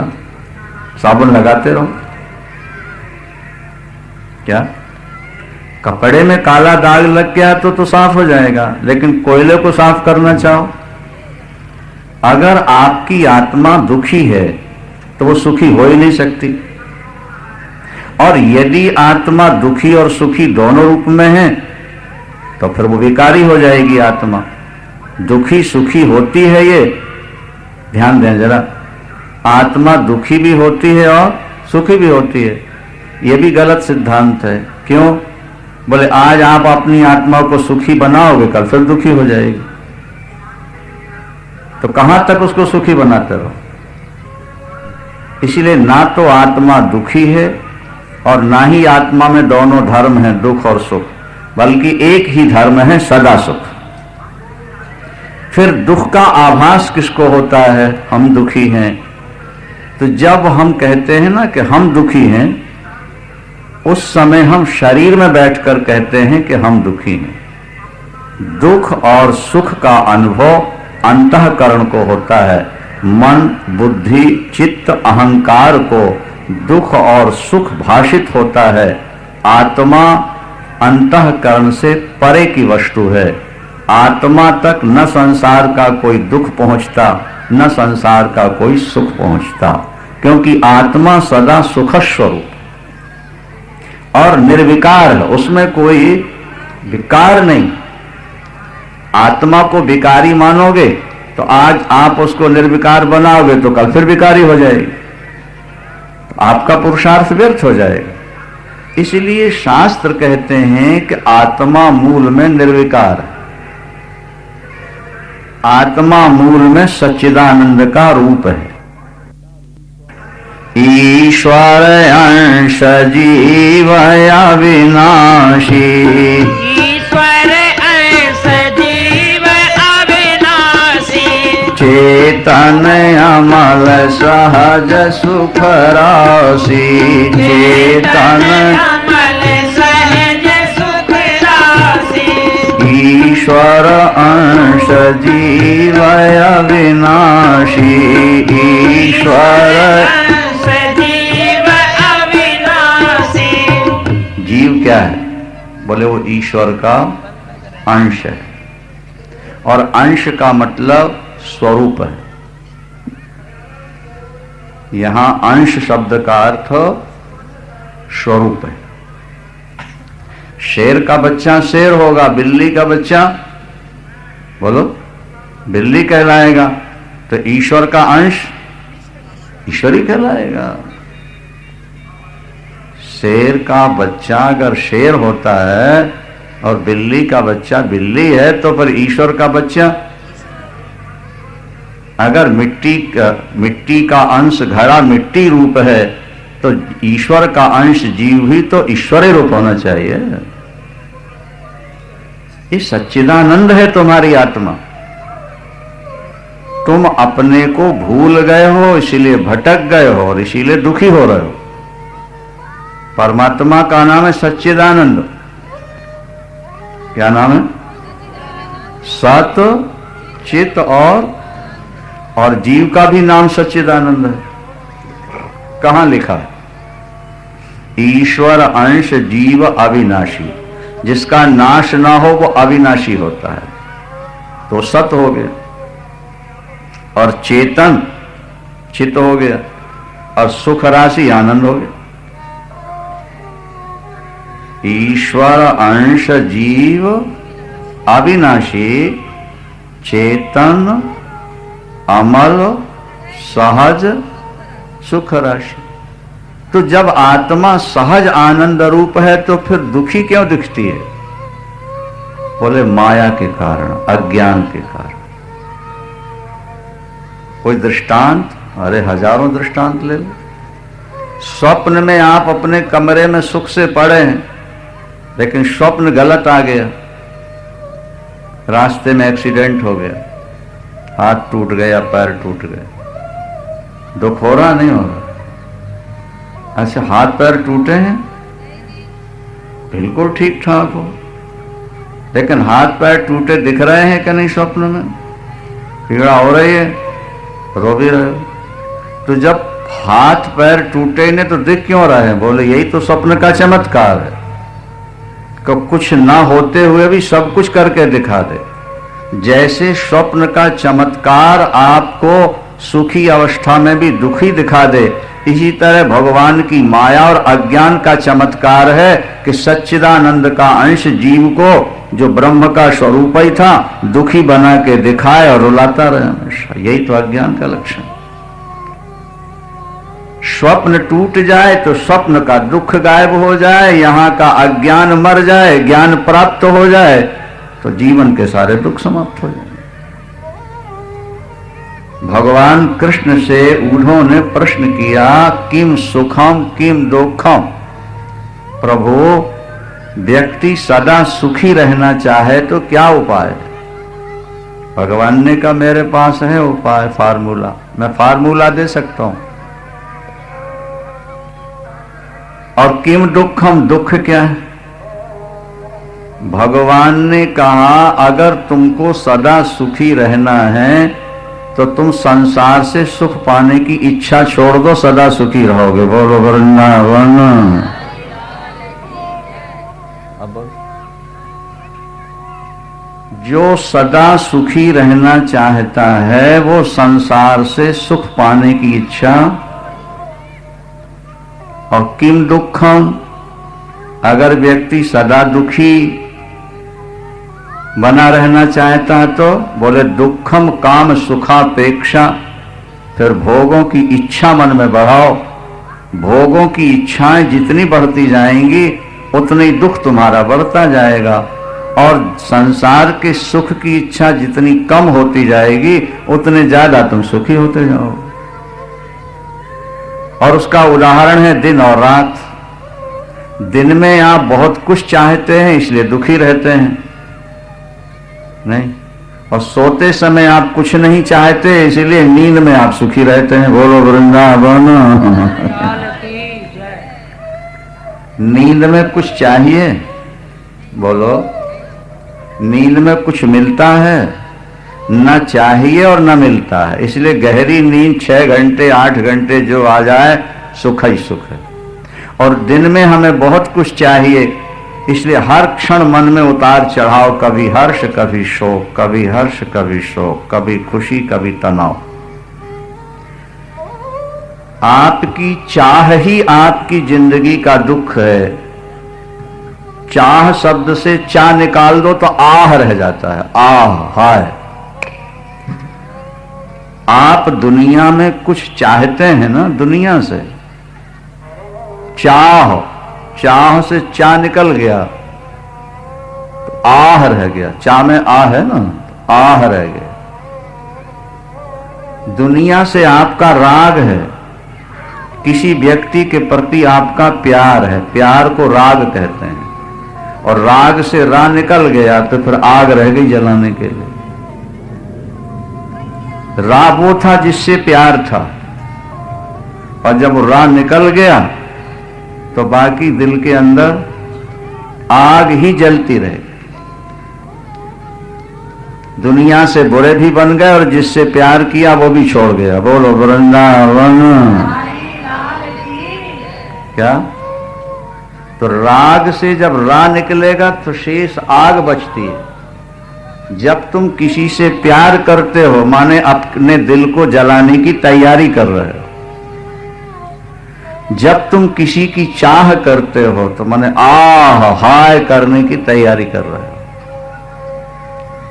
संयोग के बाद वियोग सुनिश्चित है। शरीर तुम्हारा नहीं है, शरीर तो प्रकृति से बना हुआ है। क्षिति जल पावक गगन समीरा, क्षिति जल क्षिति जल पावक गगन समीरा, क्षिति जल पंच रचित अति अधम शरीरा, पंच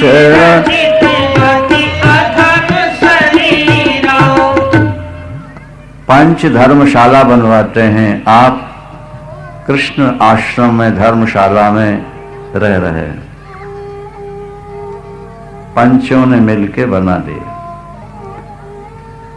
आपको कमरा मिला है, सुविधा मिली है, आप रह रहे हो, लेकिन उस कमरे के प्रति, उस धर्मशाला के प्रति आपकी आसक्ति नहीं है, उसमें राग नहीं। इसीलिए इतवार को जब छोड़ोगे तो दुख नहीं होगा। बोलो वृंदावन।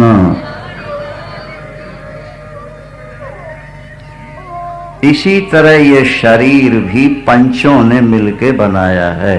पृथ्वी, जल, अग्नि, वायु और आकाश। कितने हुए? 5 ही तो पंच होते हैं ना। तो जैसे पंचों ने मिलकर धर्मशाला बना दी, आप आओ, रहो, खाओ, पियो, कथा सुनो और जाओ। इसी तरह प्रकृति ने 5 तत्वों का पुतला बना करके तुम्हें दे दिया कि इसमें बैठ के भगवान का भजन करो और अंत में छोड़ के भगवान के पास चले जाओ। वो धर्मशाला तो हम छोड़ देते हैं, पर इसको छोड़ने के लिए हम तैयार नहीं होते हैं। इसको अपनी मान लेते हैं, मैं मान लेते हैं, बस यहीं से दुख प्रारंभ होता है। अब देखिए जरा, जो वस्तु विनाशी है, नाशवान है, क्या उसे पकड़ के रखना चाहोगे, वो पकड़ में रह नहीं सकेगी। बचपने को हमने पकड़ के रखना चाहा, छूट गया हाथ से, और जवानी को संभालने की बड़ी कोशिश की, वो भी छूट गई। अब सोचते हैं बूढ़ा शरीर ही बचा रहे, तो जब दो हाथ से निकल गए तो तीसरा कैसा बचा रहेगा, ये भी तो जाने वाला है। हम और आप चाहते थे कि दांत नहीं टूटे, लेकिन टूट गए। बाल सफेद न हो पर हो गए। हमारी ज्योति आंख की कम ना हो पर हो गई। क्या भाई? इसका मतलब है कि ये तो शरीर शब्द का अर्थ है जो प्रतिक्षण सड़ रहा हो, उसका नाम शरीर होता है। भागवत में लिखा कि प्रातःकाल भोजन बनाओ, गर्मी के दिन शाम तक अन्न सड़ जाता है। प्रातःकाल भोजन बनाया जाए तो शाम तक उसी भोजन के रस से ये शरीर बना है, तो कब तक सुरक्षित रहेगा? ये भी सड़ने वाला है। जब अन्न सड़ जाता है तो अन्न के रस से बना हुआ शरीर भी तो सड़ेगा तुम्हारा। ये सदा तो रह ही नहीं सकता, क्योंकि बना अन्न से है। और रात को अन्न खा लो तो सुबह मल बन जाता है, तो उसके रस से बनने वाला शरीर नित्य कैसे होगा? अब जो वस्तु अपनी पकड़ से बाहर है और उसको अपन पकड़ के रखना चाहेंगे तो परिश्रम ही हाथ लगेगा, वस्तु हाथ लगने वाली नहीं। अंजुली में पानी भर के रखने की 1000 कोशिश करो, वो बूंद बूंद करके निकल जाए। जिमी अंजुली कर पानी, अंजुली का पानी नहीं रख सकता। इसी तरह आपसे मिली हुई जो वस्तुएं हैं वे सदा आपके पास नहीं रह सकती। अविनाशी है आपकी आत्मा और विनाशी है आपका शरीर। अविनाशी और विनाशी दोनों की गांठ लग गई। देखो, शरीर ने आत्मा को नहीं पकड़ा, आत्मा ने शरीर को पकड़ रखा। और आत्मा में तो कोई विकार है ही नहीं। बीच में अहंकार नाम की एक चीज है जो आत्मा और परमात्मा की एकता का बोध कराती है, अज्ञान के कारण। थोड़ा कठिन है अभी का विषय, फिर आगे संभव सरल हो जाए। एक व्यक्ति संत के पास पहुंचे, बोले महाराज हमको घर नहीं छोड़ता, माया नहीं छोड़ती, कोई उपाय बताइए कि माया हमको छोड़ दे। उन्होंने कहा कल आश्रम में आना, फिर समझाएंगे तुम्हें, अभी समय नहीं। दूसरे दिन जब वो व्यक्ति आश्रम पहुंचा तो संत जी एक खंबे को पकड़ के खड़े थे और शिष्य से बोले कि वो आ रहा, उसको वहीं बैठा देना। संत जी खंबे को पकड़े खड़े। 10 मिनट, 15 मिनट, आधा घंटा, घंटा बीत गया। उस व्यक्ति ने कहा स्वामी जी ने मुझको समय दिया था, मैं समय पर आया हूं, स्वामी जी से कहिए कि मैं आ चुका हूं, मुझे अपने प्रश्न का उत्तर चाहिए। स्वामी जी ने के पास सेवक पहुंचा। स्वामी जी ने कहा कि उससे कह दो कि आज खंभा मुझको नहीं छोड़ रहा, जब छोड़ देगा तो तुम्हारे प्रश्न का उत्तर दे दूंगा। वृंदावन।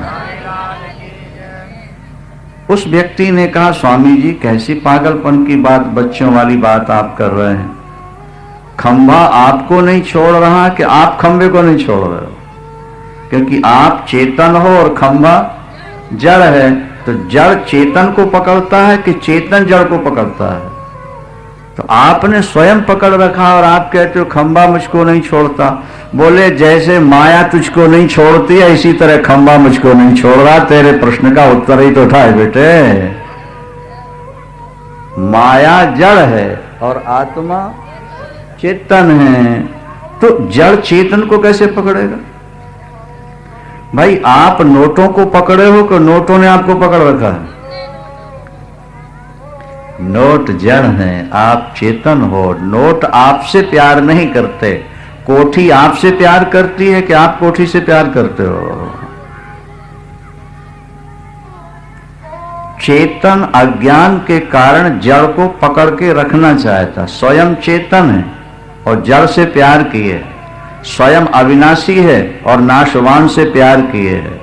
स्वयं आनंद रूप है और दुख रूपी पदार्थों को पकड़ के रखना चाहता है। बस ये जो चाह है रखने की, यही दुख का हेतु। भगवान ने कहा सुख, सदा सुखी रहना है तो सुख की इच्छा को खत्म कर। सदा दुखी रहना है तो भोगों की इच्छा बढ़ाते जाओ, धन पाने की इच्छा बढ़ाते जाओ। बेटे जितना ज्यादा धन चाहोगे उतने ज्यादा टेंशन हो। हमारे पास विदेश से अभी आए जो सज्जन हमें लेने, हमने कहा कि विदेशों में पैसा तो बहुत है,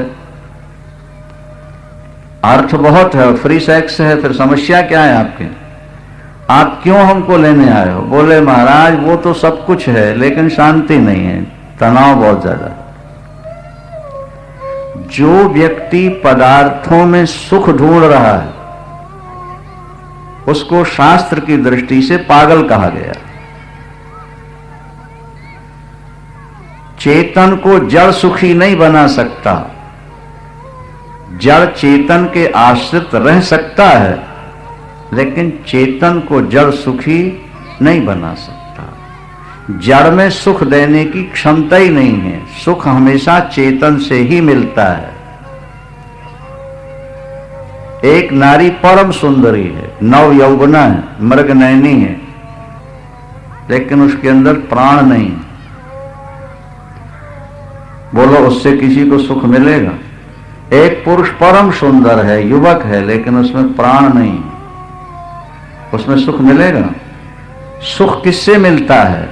चेतन से। चेतन से चेतन को सुख मिलता है। और वो भी ये केवल व्यवहार की बात है। आत्मा को बाहर के सुख की आवश्यकता ही नहीं है, वो तो सदा आनंद रूप है। किसे नाल राग नहीं तो किसे नाल द्वेष नहीं, आत्मा आनंद मेरी कोई भी कलेश नहीं। संतों ने गाया, किसे नाल राग नहीं तो किसे नाल द्वेष नहीं। हमें किसी वस्तु की अपेक्षा नहीं, इच्छा नहीं, और हमारे मन में किसी वस्तु के प्रति द्वेष नहीं। हम न्यूट्रल हो गए, अब कोई दुख नहीं होगा। संतों के जीवन में दुख प्रवेश नहीं करता और गृहस्थ के जीवन से दुख निकल नहीं पाता, क्योंकि संत को अब कुछ चाहिए नहीं और गृहस्थ को अभी बहुत कुछ चाहिए। वो वस्तुएं दुख नहीं देती हैं, वस्तु की चाह दुख देती है। एक व्यक्ति चाय पीता है, चाय नहीं मिली तो दुख हो रहा है। दूसरा व्यक्ति चाय छूता ही नहीं, चाय न मिलने से उसको कोई दुख हो ही नहीं सकता है। एक व्यक्ति शराब पीता है, शराब न मिलने से दुख होता है। दूसरा व्यक्ति शराब छूता ही नहीं, उसको शराब न मिलने से कोई दुख नहीं होता। तुम विषयों का भोग करना चाहते हो, भोग रहे हो, भोगने की आदत पड़ गई है। जब नहीं मिलते तो तुम्हें तनाव होता है, परेशानी होती है। और जिन्होंने मन से भोगों को निकाल ही दिया उनके जीवन में तनाव नहीं है, उनके दिन में कोई परेशानी नहीं, वो आराम से जी रहे। चाह गई चिंता गई मनुआ बेपरवाह, जिनको कछु न चाहिए वही शाहनशाह। चाह चमारी चूहरी सौ नीचन सो नीच, तू तो पूर्ण ब्रह्म था चाह न होती बीच। हमारी तमन्नाओं ने हमको अंधा बना दिया, वरना हम खुद खुदा होते वृंदावन। नुक्ते के फेर में खुदा से जुदा हो गया। उर्दू पढ़े लिखे लोग, नन्ना जी उर्दू जानते हैं। ऊपर नुक्ता लगा दिया तो खुदा और नीचे लगा दिया तो बोलो अक्षर ज्यों का त्यों, खे ज्यों का त्यों है वो। पर एक बिंदु ऊपर रख दो तो खुदा हो गया और उसी को उठा के नीचे रख दो तो नुक्ते के फेर में खुदा से जुदा हो गया। अपने मन को ऊपर की ओर खींच के ले जाओ तो खुद खुदा बन जाओगे, नीचे भोगों की ओर ले आओगे तो खुदा से जुदा हो जाओगे। वृंदावन बिंदु का फेर है, नुक्ते का फेर है। बस मन को ऊपर उठा लिया तो खुदा, और नीचे भोगों की ओर ले आए तो जुदा। हम ऊपर कम देखते हैं, नीचे ज्यादा देखते हैं, इसलिए हम सदा दुखी रहते हैं। अविनाशी है आत्मा, अविनाशी का विनाश कोई कर नहीं सकता पार्थ, और नाशवान पदार्थ को सदा साथ कोई रख नहीं पाया आज तक। तो अविनाशी कौन है और विनाशी कौन है? उत्तर दे रहे हैं भगवान कृष्ण कुरुक्षेत्र के मैदान में। आप लोग जहां बैठ के कथा सुन रहे हो, अंतवंत इमे देहा, ये जितने शरीर नजर आ रहे हैं ये सब आदि और अंत वाले हैं। वर्षगांठ मनाते हो ना, कब पैदा हुए थे और कब मरना है। अंतवंत, इस शरीर की आदि है और इस शरीर का अंत भी है, और इसमें जो रह रहा है वो नित्य शोकता शरीर ना, आत्मा नित्य तत्व है, ना उसकी आदि है ना उसका अंत है। ध्यान से सुने बात। तो जो अनाशी है, अप्रमेय है, उसका विनाश तो हो नहीं सकता। इसलिए अर्जुन तुमको युद्ध करना चाहिए। आत्मा न जन्म लेती है न मरती है। लोग नहीं समझ पाते, क्या करें।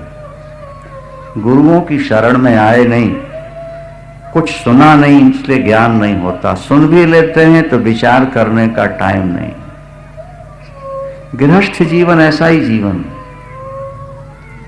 जब सुनते हैं तो लगता है कि एक एक शब्द अंदर बैठ रहा, और जब घर के कार्य में फंसते हैं, अर्जुन भी भूल गया था। अगर तुम भूल जाओ तो कोई आश्चर्य नहीं है। बोलो वृंदावन। गीता सुन के अर्जुन भी गीता भूल गए। महाभारत में लिखा, युद्ध हुआ, उसके बाद राज्य मिला, व्यवस्था में व्यस्त हो गए। कुछ दिनों बाद बोले, प्रभु वो कुरुक्षेत्र के मैदान में जो आपने गीता सुनाई थी, उस समय तो लगा कि एकदम याद हो गई, लेकिन अब ऐसा लग रहा है कि गृहस्थी की झंझटों में वो कुछ कुछ भूलती जा रही है, जरा दोबारा तो सुना दीजिए। तो भगवान कृष्ण हंस पड़े, बोले अब वो कुरुक्षेत्र वाला अर्जुन नहीं है और कुरुक्षेत्र वाला योगेश्वर कृष्ण नहीं है। तेरे अंदर अब वो व्याकुलता नहीं है और मेरे अंदर वो योग नहीं है। जब व्याकुलता आती है तब योग बनता है, और जब योग बनता है तो ज्ञान निकलता है। तो हनुमान जी ने कहा, मुझे पूरी पूरी गीता याद है, क्योंकि वो विरक्त संत हैं, महापुरुष हैं, उनके जीवन में कोई समस्या नहीं। बोले मुझे पूरी गीता याद है, आप कहिए तो मैं सुना देता हूं। तो भगवान ने कहा कि तुम सुनाने वाले से ऊपर बैठ के सुनते रहे, इसलिए तुम सुनाने के अधिकारी नहीं हो। बोलो वृंदावन। और जो ध्वजा थी ना रथ की, उसके ऊपर हनुमान जी बैठे थे और नीचे भगवान कृष्ण सुना रहे थे। तो बोले जो ऊंचे पद पर बैठता है वो सुनाने का अधिकारी नहीं होता। हनुमान जी को गीता नहीं भूली, अर्जुन को भूल गई। फिर उपगीता भगवान ने दोबारा सुनाई, जो महाभारत में है। अस्तु कहने का अभिप्राय है कि परमात्मा की माया बड़ी प्रबल, बड़ी प्रबल। कुत्ते की पूंछ में पाइप डाल दो सीधी, कब तक सीधी? जब तक पाइप है, पाइप निकला फिर टेढ़ी। कथा सुनने वालों का मन कब तक सीधा? बोले जब तक कथा चल रही है, और जहां कथा बंद हुई फिर टेढ़ा का टेढ़ा हो, जहां का तहां जाके फिर बैठ। इसलिए रामायण में लिखा कि अतिशय प्रबल देव तव माया,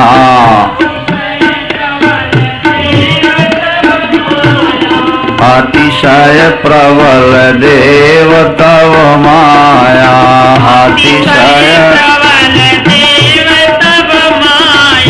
छूटय राम करो जो दाया, छूटय राम यह गुण साधन ते नहीं होई, यह गुण साधन ते नहीं होई, तुम्हारी कृपा पाव कोई कोई, तुम्हारी कृपा। पाव कोई। प्रभु की माया बड़ी प्रबल है, बड़ी प्रबल है महाराज। ये शब्द अपनी बुद्धि में बैठाल के रखना। वैराग्य की भूमि में ही ज्ञान का अंकुर अंकुरित होता है। ज्ञान बीज है और वैराग्य उसके लिए उपयुक्त भूमि है। जब तक जीवन में वैराग्य नहीं आएगा तब तक ज्ञान का बीज अंकुरित नहीं हो सकता। क्या समझे? अर्जुन के मन में इस समय प्रबल वैराग्य था। अर्जुन ने घोषणा पूर्वक कह दिया था कि प्रभु मुझको 3 लोक का राज्य भी नहीं चाहिए, मुझे देवराज इंद्र का पद मिल जाए तब भी मेरी इंद्रियों को सुखाने वाला शोक नष्ट नहीं होगा, मुझे राज्य नहीं चाहिए। तो भगवान समझ गए कि इस समय इसके अंदर वैराग्य जाग गया है और वैराग्यवान के हृदय में ही ज्ञान अंकुरित होता है। कुरुक्षेत्र में कथा हो रही है, चलो बोले बड़ी ठंड है। अच्छा, उनको कह दिया जाता है कि 21-21 रुपए का चेक सबको मिलेगा, कुरुक्षेत्र चलो, तो ठंड भाग जाती। बोलो वृंदावन। 21,000 रुपए का चेक प्रत्येक व्यक्ति को मिलेगा जो 7 दिन कुरुक्षेत्र में बैठ के, शायद ही कोई रह जाता भाई। रुपए मिलने वाली बात है तो फिर ठंड नहीं है, फिर कोई समस्या नहीं। पर ज्ञान मिलेगा, कुरुक्षेत्र चलो, बोले ठंड है, बच्चे छोटे हैं, समस्या है, अभी वैराग नहीं। कठोपनिषद एक बहुत अच्छा अपने उपनिषद वेद का एक भाग है कठोपनिषद। उद्दालक के पुत्र हैं नचिकेता। उद्दालक सर्वस्व दान कर रहे थे, बूढ़ी बूढ़ी गाय दान कर रहे थे। पुत्र ने कहा, पिताजी वृद्ध गाय दान करना उचित नहीं है, पाप है। आप सर्वस्व दान की घोषणा कर रहे हैं, मैं भी तो एक वस्तु हूं आपकी, मुझे भी दान कर दो। जब बार बार का मुझे दान कर दो तो मुख से निकल गया गुस्से में, मृत्युवे त्वाम प्रदास्यामि, जा तुझे मौत को दे दी। नचिकेता खत्म, जा पहुंचा यमलोक। कठोपनिषद। यमराज जी किसी कार्य से बाहर गए थे, 3 दिन बैठा रहा दरवाजे पर। लौट के आया, पत्नी ने कहा एक अतिथि 3 दिनों से दरवाजे पर बैठा हुआ है, ब्राह्मण है, उसे प्रसन्न कीजिए। यमराज आए, 3 दिनों से आप बैठे हैं मेरे दरवाजे पर, मैं 3 बार आपको देना चाहता हूं, जो चाहिए मांग लीजिए। पहला बार यह दीजिए कि पिता के मन में शोक न रहे, क्योंकि क्रोध में उन्हें श्राप दिया। अब पुत्र का मोह उन्हें सता रहा होगा, उनके मन में शोक न रह जाए, यह वरदान दिया।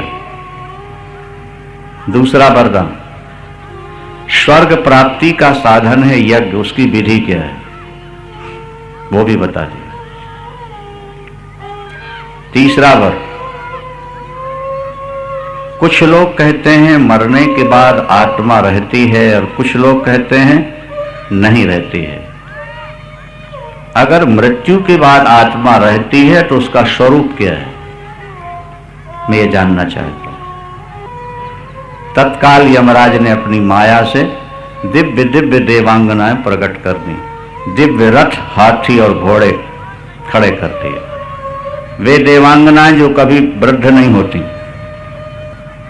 वे दिव्य रथ पैदा कर दिए जो कभी नष्ट नहीं हो सकते, वे दिव्य हाथी जो मृत्यु लोक में उपलब्ध नहीं हो सकते। यमराज जी ने कहा, नचिकेता तीसरा वर जो तूने मांगा उस पचड़े में मत पड़ के आत्मा का स्वरूप क्या है। उसके बदले में इमा रामा सरथा सतूरिया नहीदृशा लंबनीया मनुष्य ही, यह देख दिव्य देवांगना है, यह रथ, यह हाथी, ये घोड़े मृत्युलोक में प्राप्त नहीं हो सकते। मैं दे सकता हूं।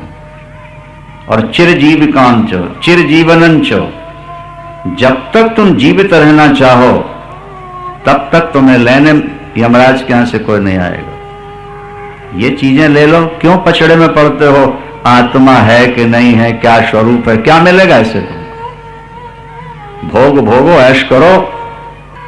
नचिकेता सोचने लगा, 2 वरदान मांगे, फट से दे दिए, 1 सेकंड नहीं लगाया। और तीसरा वर मैंने मांगा तो इतने बड़े बड़े प्रलोभन मुझको दिए जा रहे हैं। इसका मतलब है कि वो तत्व इससे भी ज्यादा कीमती है, तभी तो वो छुपा रहे हैं।